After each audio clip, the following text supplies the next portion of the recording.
देवी कामाक्षी काञ्चिकापुरे प्रद्युम्ने शृङ्खला देवी चामुण्डी कञ्चपट्टणे अलम्पुरे जोगुलाम्बा श्रीशैले भ्रमराम्बिका कोल्हापुरे महालक्ष्मी माहूरे एकवीरिका उज्जयिन्यां महाकाली बीजान्तपुरुहूतिका मोक्षाणे गिरिजादेवी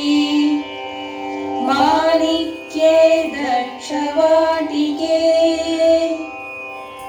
कुरुक्षेत्रे कामरूपी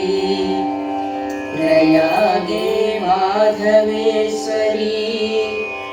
ज्वालायां वैष्णवी देवी गये माङ्गल्य गौरिका वाराणस्यां विशालाक्षी